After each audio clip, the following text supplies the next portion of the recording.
NFL Talk with Elite Wages.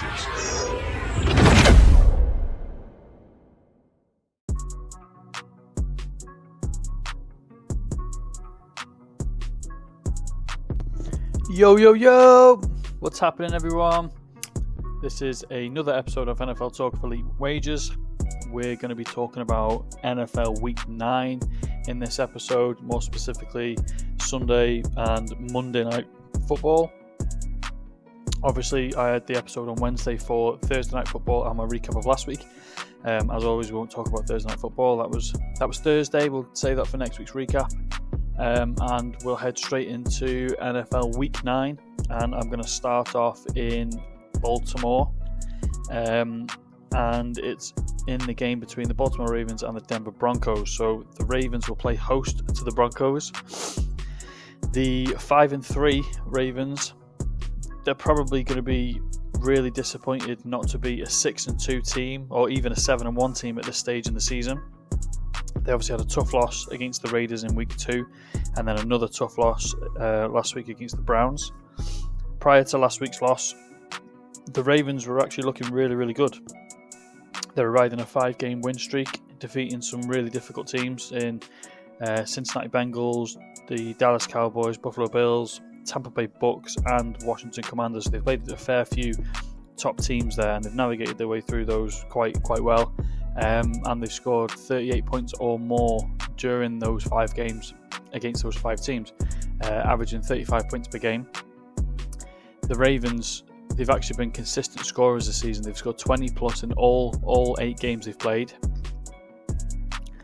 And they are the second highest scoring team in the NFL, averaging 30.5. And as I said, in that 5 win streak, they increased that to 35 points per game. So this red hot offense can get it done through the air or on the ground. Baltimore are ranked inside the top 5 for passing yards per game, passing touchdowns per game, and they are also ranked as the number 1 rushing team in the NFL in terms of yardage. They average 200 rushing yards per game. Second place actually averages 165, so they're in first place by a good 35 rushing yards, and they are ranked 6th for rushing touchdowns per game. Which makes this team very, very difficult to play against, especially if you're unsure whether Lamar is going to throw, run, or even hand it off to Derrick Henry. So all 3 options seem to be a tough task to keep in check. Despite being the best run offense in the league, they are also the best run defense in the league, averaging opponents only 69 yards on the ground. But it has been tough through the air. They've been peppered. They're one of the worst. Well, they are the worst team in the league for allowing passing yards per game. They average 291, and in terms of opponents' points, they allow the 7th most, and they average 26.1 points per game allowed to opponents. Over to the other side of the field, so the Denver Broncos, they themselves are one of the best defenses in the league. They are inside the top 10 in run defense and pass defense. But the Broncos have only faced 2 top 10 rushing teams in terms of attempts and yardage per game. So obviously playing Baltimore will be a tough task anyway. As for their pass defense, they've been pretty much locked down, averaging opponents the 4th lowest total, averaging 176 per game. But similarly to their run defense, they've only faced 2 top 10 passing offenses. As the Denver Broncos offense, they have looked like an improved team. They've started the season 5-3, which is pretty good considering the teams they've played. They've won 5 out of the last 6 games as well. In those 6 games, they've managed to score 16 or more points in 5, with an average of 24 points per game, while averaging 21 points per game on the season. So obviously their most recent 6 games have increased their points per game average on the season. In fact, the further you get into the season, the better they have got and the better they've been playing. They've averaged 27 points per game in the last 4 games. The play I'm taking in this game, it's going to be the over, and it's going to be over 44.5, and I'm going to go and back both offenses to score some points.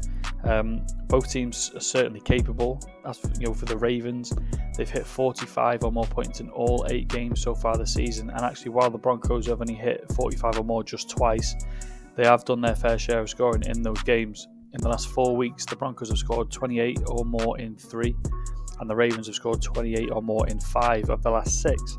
So the points is pretty much the obvious play, I think. The Broncos will play a bottom 10 team in points allowed per game, and the Baltimore Ravens are potentially the top offensive team in the NFL. So let's start off the week with some points.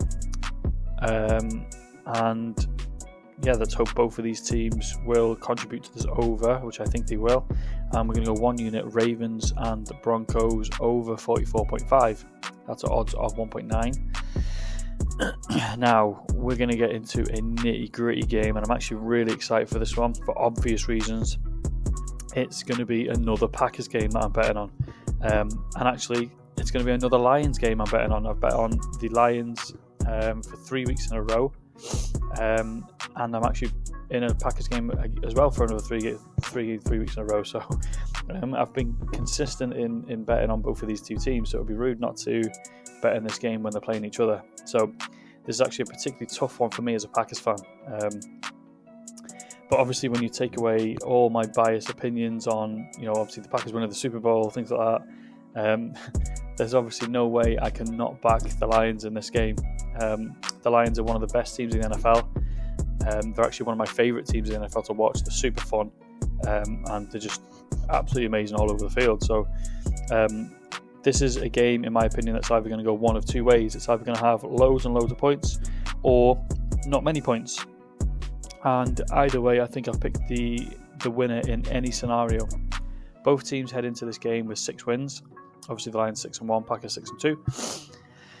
As well as their records being similar, they're actually both very similar on offense and on defense. Both run games rank in 5th and 6th for rush yards per game, which Green Bay are 5th, Detroit are 6th.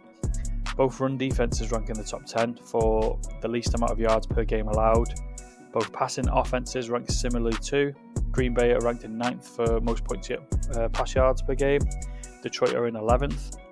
Total offensive yardage sees Green Bay edge out Detroit by just 2 yards, as they rank 5th and 6th again as well. But obviously, the Lions lead the league in points per game with 33.4, and the Packers are down in 6th with 27. So over the last 4 weeks, the Lions have scored 52, 31, 47 and 42. And they actually averaged 43 points per game over those 4 weeks. Although Josh Jacobs and the Packers rank slightly higher than the Detroit running back duo of Montgomery and Gibbs, there's no doubt that there's going to be a ton of opportunities for Monty and Gibbs to score.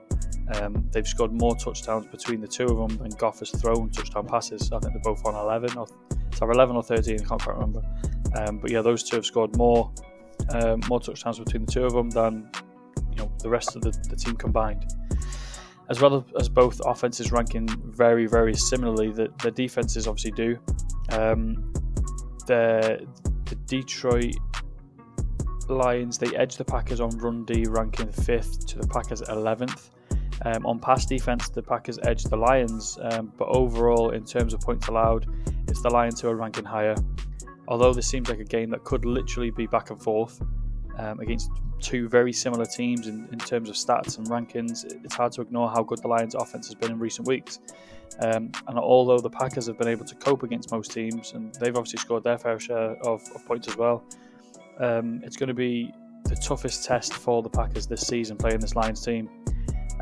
Prior to the season, I had the NFC North as a Lions and Packers division. So I was actually fully aware that these head-to-heads would be crucial, and I was also aware that I would be favouring the Lions over the Packers in these two head-to-head games this season as well. A little side note to add to this one, Jordan Love, he did leave last week's game against the Jaguars. He had a groin strain. He was obviously questionable, and now he's considered day-to-day, but it wouldn't surprise me to see him sit this game out. Groin injuries aren't anything to be taken lightly. So it's going to obviously decrease his mobility as well. So again, it wouldn't surprise me to see him sit, or at some point during this game, to see Malik Willis check in. The line in this game has been set at the Lions -3. It favours the Lions -3. Obviously, if Love is out and Willis is in, this line could double. It could go -4, 5, or -6 towards the Lions. So I'm happy enough to take the Lions at any of those numbers. But while it's at -3, I'm going to lock that in. I did mention this on Wednesday's episode. I told you all to lock in Lions -3. Let me just have a quick look at what the live line is now. It's where are we? It's still at 3.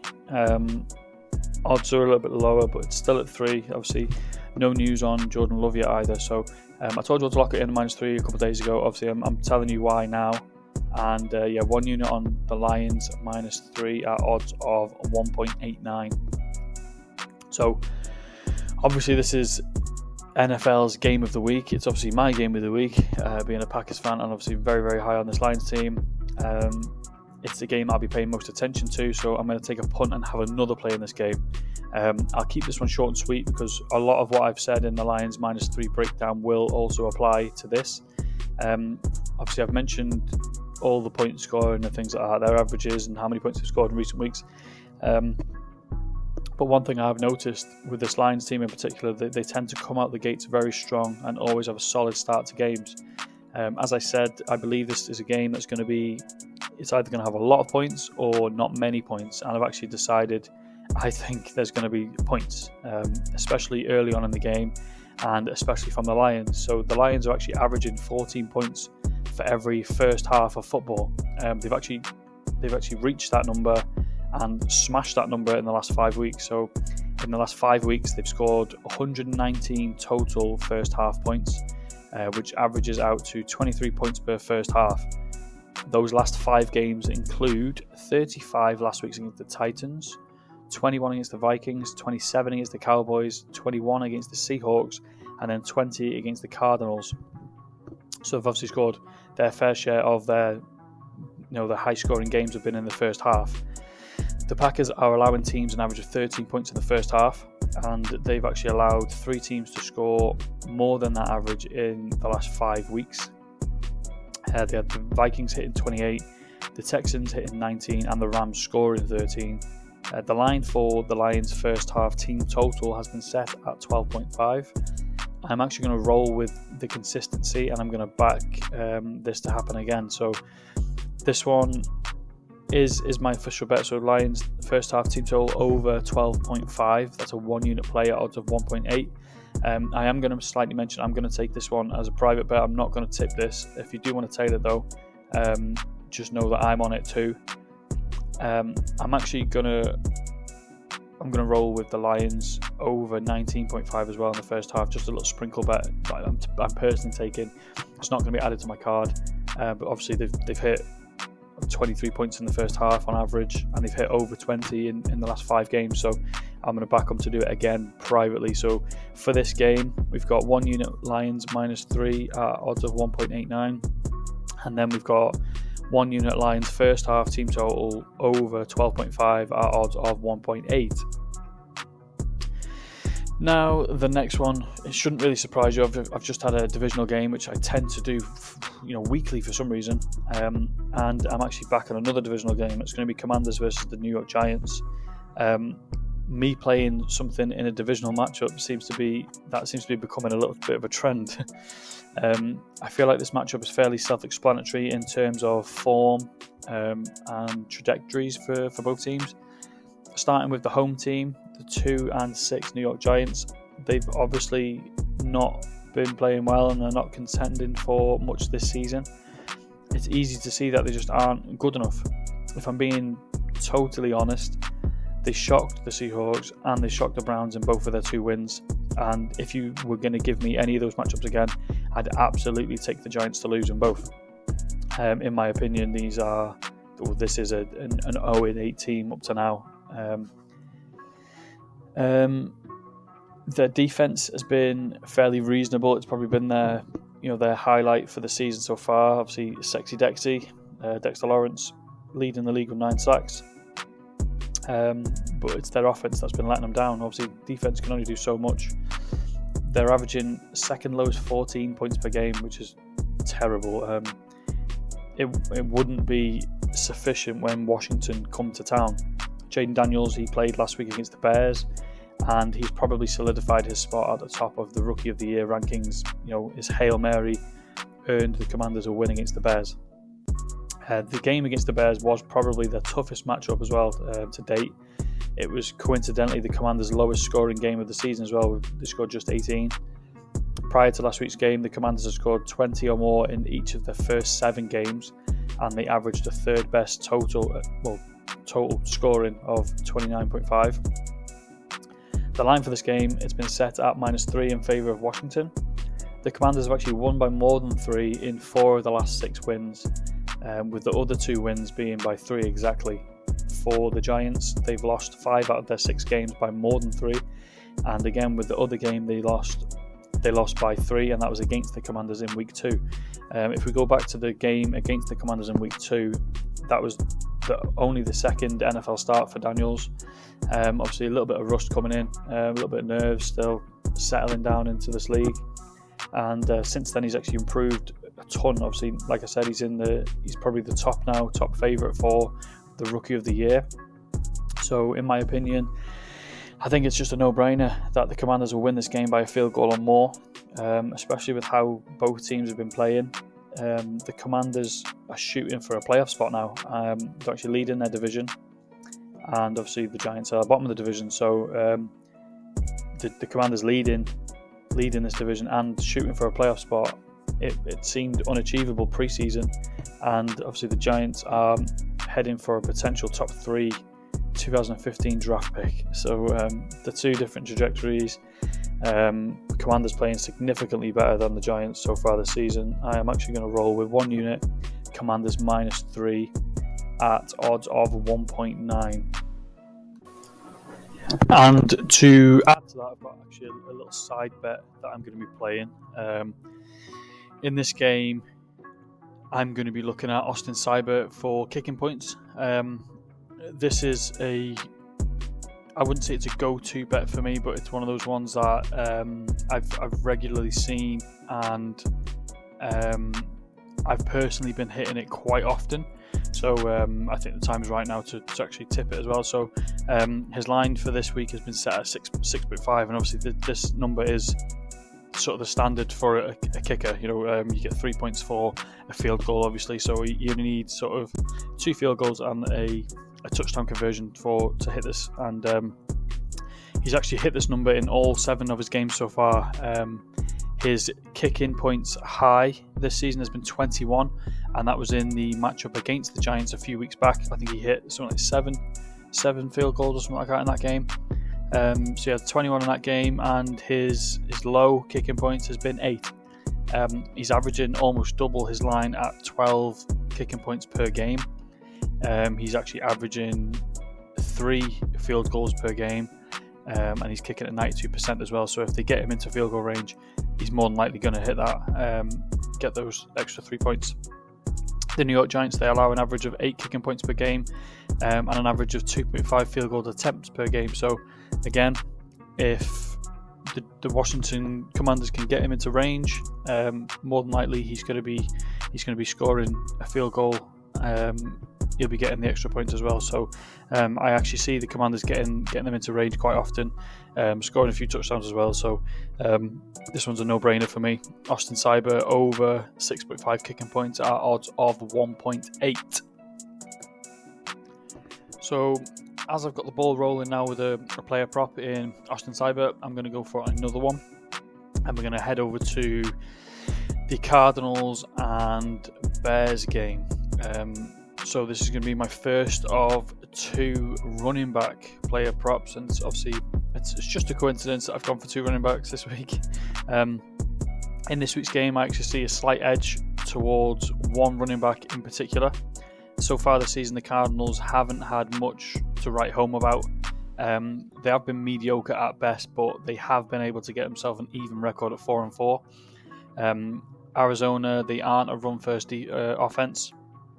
They rush 47% of the time, but they have been fairly efficient at running the ball. They average a 7th best 141 rushing yards per game, all while attempting 27 per game, which is sort of middle of the pack. They've been a good complement to Kyler Murray. Well, obviously he's doing a lot of that rushing as well, but the rushing game has been a good complement to the passing game, and obviously he's gotten 4-4, so it must be doing something fairly right. To start the season, it hasn't been a shock to see the Cardinals lean on James Conner. He's a top 10 running back in the league. He's actually ranking in the top 10 for rushing attempts and rushing yards. The edge for Conner in this game, I believe, is going to be his receiving yards. Like I said, the offense it's a pass-first team, and they have leaned on Conner wherever possible, including in the passing game. Conner is averaging 2 receptions per game and just under 3 targets per game, so he's fairly efficient at catching those targets. He averages just 19 yards per game. But, his receiving yard line in this game has been set at 12.5, which is six shy of his average. And we're actually going to be taking the over. For a start, Conner has cleared this line in 5 of his 8 games. All of those games, he has surpassed 13 receiving yards. He's had 2 or more receptions. Conner is also averaging 9.7 yards per catch. So in theory, if he gets his 2 receptions, he'll pass 13 receiving yards fairly comfortably. In the last 4 weeks, Conner has been used a decent amount. He's had 10 receptions, over 100 receiving yards combined, and he's averaging 25 per game. As for the Bears, they do defend the running back position fairly well in the passing game. They average just 23 receiving yards per game to running backs.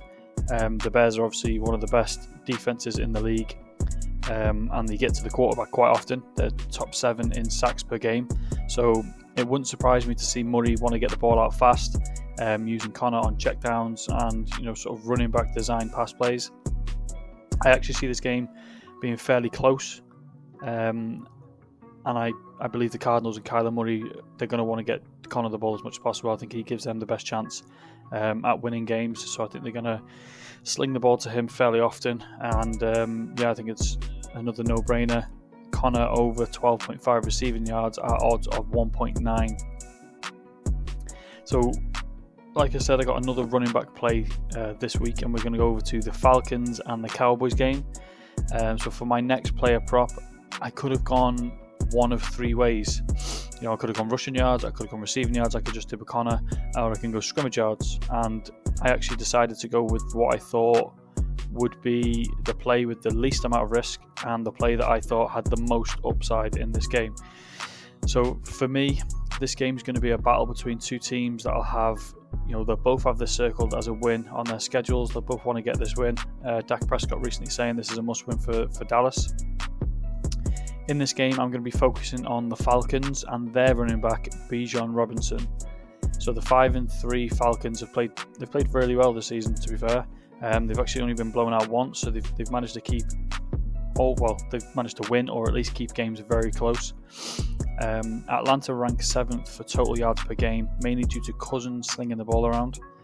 The Falcons quarterback is a top 5 quarterback in terms of yardage per game. Their running back has been slightly slacking, but has been a nice complement to their passing offense. They average 120 yards on the ground per game. Bijan Robinson is the obvious running back 1. He leads that running back room, and he's averaging 98 scrimmage yards per game with around 70 rushing and 30 receiving. So he's been used in that passing game quite regularly as well. He's actually a really, really effective player in this offense. He holds a 23% broken tackle percentage, which is one of the highest in the league. He's also near the top in yards after contact, touches per game, which he has 18 touches per game, team targets, which he's targeted 13.5%, catch percentage, he's got an 88% catch percentage as well, and yards after catch, he's averaging 10, so he's near the top in all those categories for his position. He's obviously the clear running back 1. He shouldn't have a problem in terms of his usage. He outsnaps Algier, who's running back 2, 346 to 149, so he's got almost triple, well, not far off triple. He'll now face a mediocre Cowboys team. Let's put it that way. It's mediocre at best. They're really struggling this season. They've obviously had no Micah Parsons for the past couple of weeks, so he remains out of this contest. That should increase the chances for Robinson to grab some of those extra yards. The Cowboys allow an average of 140 scrimmage yards to the running back position, and with Robinson's scrimmage yards line set at 100, I could not take it. He's sort of averaging around that anyway. The Cowboys are allowing that fairly regularly, so I had to take it. In addition, the Cowboys allow the 6th most receiving yards to a running back. They also allow the 8th most rushing attempts per game to a running back position. I believe the Falcons will. I believe they'll win this game first and foremost, and I think they'll control the ball as much as possible. Robinson is obviously a clear focal point in this offense. He's actually hit 100 scrimmage yards in 5 of 8 games this season, including 3 games in a row.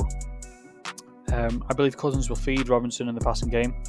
Robinson caught a tied career high amount of passes last week with 7, and he caught 43 yards through the air. In fact, he actually averages 3.8 receptions per game on 4.3 targets. And obviously, I said before, he's got an 88% catch percentage. So if he gets targeted, he's catching that ball. He's got some good yardage after catch as well. So look out for Robinson in the running game and in the passing game. I think Robinson will lift this offense high this week, and I think he'll contribute to helping this Falcons team grab the win any way he can. So we're going to go 1 unit. Bijan Robinson over 99.5 scrimmage yards at odds of 1.86. Yeah, fantasy football again. One of my favourite parts of my podcast episodes every week. It's the fantasy football selection. So for those of you that are new and for those of you that don't know, I'm partnered with a fantasy football app called Fantasy Game Day app. It was a DFS fantasy football app that is based in the UK for UK players. They're aiming to be the number 1 fantasy football app in the UK. The idea of my segment for them is basically to give you my best opinion and my best selections for a captain slot each week. So in this fantasy football, you are the GM, you're the coach, you're whatever you are, you're the manager, whatever you want to call it, of your own team. You get to pick a quarterback, running backs, wide receiver, tight ends, you get a flex position, and you get a captain slot. The captain slot is worth double points, so whoever you select in that slot is going to earn you double. My job is to give you the best opportunity and the best opinion to get the most points possible by giving you a good solid selection for a captain slot. So in recent weeks for my captain slot, let me just find that here. I've actually tipped, I think 5 out of 8 over 40 points per game. So I started off in week 1 with Joe Mixon for 53.6, J.K. Dobbins for 40.9, Jamar Chase for 80.2. I had Alvin Kamara for 34.8, Barkley for 53.4, and then last week I had Joe Mixon for 46.8. So I'm looking to continue this hot streak that I'm on. And this week's captain slot, it'd be no surprise to know that I'm going back to the guy I've just spoke about, Bijan Robinson. So I'm going to go back to the strategy again where I play a bet-in selection for a player, and I'm going to go back to back on them in fantasy as well. So basically I'm piggybacking off of everything I've just said about Bijan Robinson in the breakdown for his scrimmage yards. For reasons I mentioned above, I believe Robinson will excel this week, and I think he'll certainly clear 100 scrimmage yards. I'm just going to add, I think Robinson is and has been used a lot in the red zone as well. He's got a total of 22 touches inside the 20, and he actually converts 22% of those into a touchdown. If you look a bit deeper, inside the 10, he's got 10 touches and he converts at 50%, and inside the 5, he's got 4 touches converting at 75%. So he does only have 5 touchdowns on the season, but the Cowboys are allowing the 3rd most touchdowns to a running back, as well as the 6th most receiving yards, 8th most rushing attempts. Robinson is averaging 17 fantasy points per game, but I see him clearing that this week quite comfortably.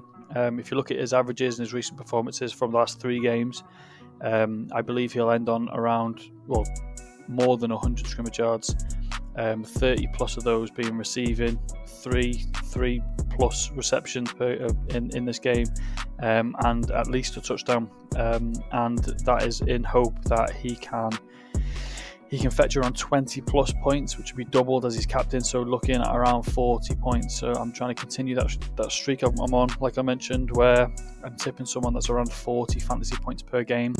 I believe Bijan Robinson is that guy this week. Now, the second part of the segment is for me to give you a value pick. When I play fantasy, I like to go for, my captain is a player that costs quite a lot. So Bijan Robinson is going to cost you 7,400 points. And then I like to pick sort of 1 or 2 value players that are lower than the average amount. The average amount is about 5,000. So I like to go as low as I can possibly go. But I like to pick a player that's got a potential upside, so a good solid matchup. The potential to have a good breakout game as well. So this week's value pick is going to be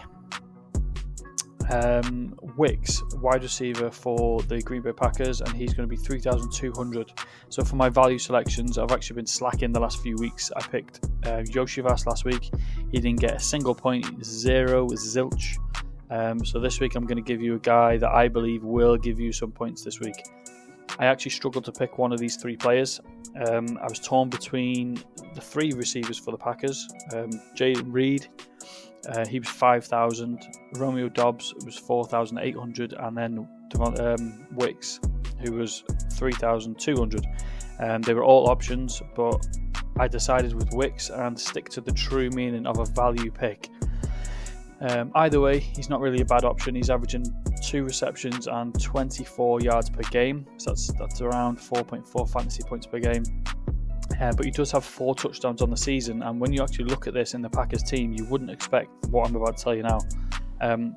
Wicks has the second most touchdowns from a pass catcher in this Packers team. Tucker Kraft has 5, Wicks has 4, and he's actually the most... He's the second most targeted wide receiver in this wide receiver room, and he actually has the most touchdowns from a wide receiver in this team. He does have a problem with catching the ball. He struggles to catch the ball, but like I said, he's joint second for targets in this team. If he was to figure out his hands and he could catch some of those balls, he could end on a ton of yards. He gets the opportunities. He's got the upside in that respect. As for the Lions, is the team he's going to be facing. They allow the most passing yards and most receiving yards to a wide receiver position. And with Wicks being down in the depth chart, I think he's listed at wide receiver 3 or 4. He should see a softer coverage than Jayden Reed or Romeo Dobbs. So I'm going to take Wicks as a value option this week, and I hope we all cash on fantasy this week. So let me know if you're going to be tailing my fantasy selections. Let me know in the comments who you're going to be taking, and good luck everyone this week in fantasy football. Alrighty then, with Sunday daytime games wrapped up, a few player props in there as well. Fantasy selection's done. I'm going to move over to Sunday Night Football and Monday Night Football. I'm actually going to be playing a teaser or an alternative line parlay for these 2 games, Monday Night Football and Sunday Night Football together. I'm going to feel more comfortable playing these 2 games with a little more leeway, if you like. We're going to start with the Sunday Night Football game. That's going to be between the Indianapolis Colts and the Minnesota Vikings. I'll start with the Vikings. Obviously, we all know the Vikings started the season in a very, very unexpected way. They went 6-0, and they tied the Chiefs as being the only 2 undefeated teams in the first 6 weeks. Since then, they've lost their last 2 weeks in a row. And when you actually look back at the results, they haven't actually been smooth sailing. The line of this game is -7, favouring the Vikings. So let's look at a -7 spread for the Vikings so far this season. In their opening 8 games, they've only won by more than 7 just twice. The other 4 wins all came in 1-score games, and they all came less than 7 points. In the last 4 straight games, they would have allowed opponents to cover a +7 spread. Minnesota have been dubbed as a good offense, obviously led by Darnold and Aaron Jones, Justin Jefferson.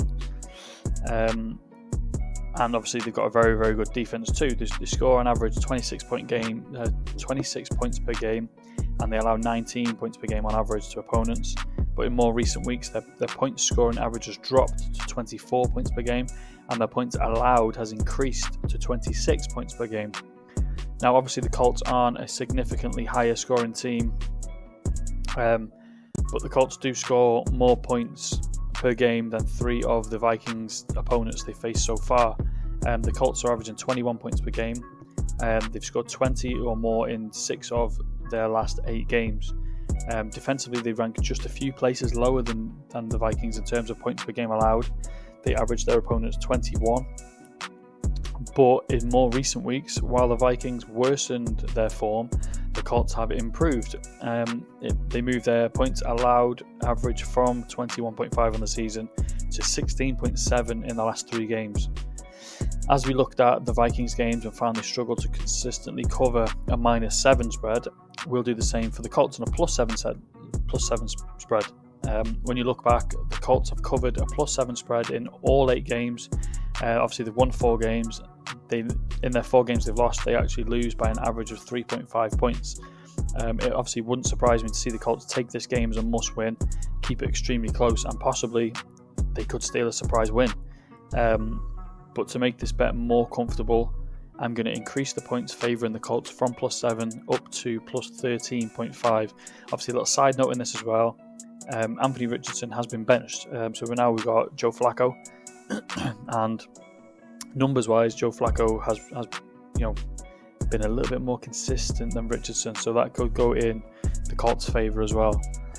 For the second leg of this parlay, we're going to end the week in Kansas City, as the Chiefs will host the Tampa Bay Buccaneers on Monday Night Football. By now, you should all know how much I love this Chiefs team and how high I am on them this year. And for those of you that didn't get it, that was a little bit of sarcasm. In my opinion, the Chiefs are one of the worst unbeaten teams we've seen in years. A lot of people are saying, Mahomes is doing magical things with minimal options and all this and that. I believe they're just getting really lucky. I think it's as simple as that. The Chiefs average 24 points per game, which is one of the highest in the league, but isn't sort of setting them apart from everyone else. They allow 17 points per game. That puts them inside the top 10 for both categories. But when you watch them play, they're not a pretty team. They're just getting some really lucky calls, and they're just winning games luckily. That's as simple as that. A team who are doing well and are looking well, they're playing well, they look good, are the Tampa Bay Buccaneers. They are averaging 29 points per game, which obviously trumps the Chiefs.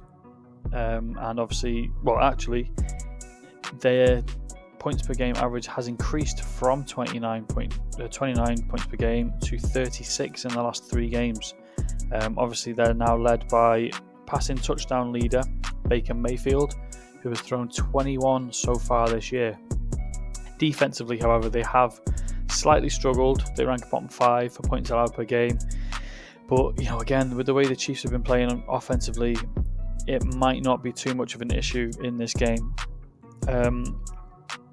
The line for this game opened at -10, favouring the Chiefs. So we're going to look, just like we did with the Vikings and Colts, we're going to look at a -10 spread for the Chiefs.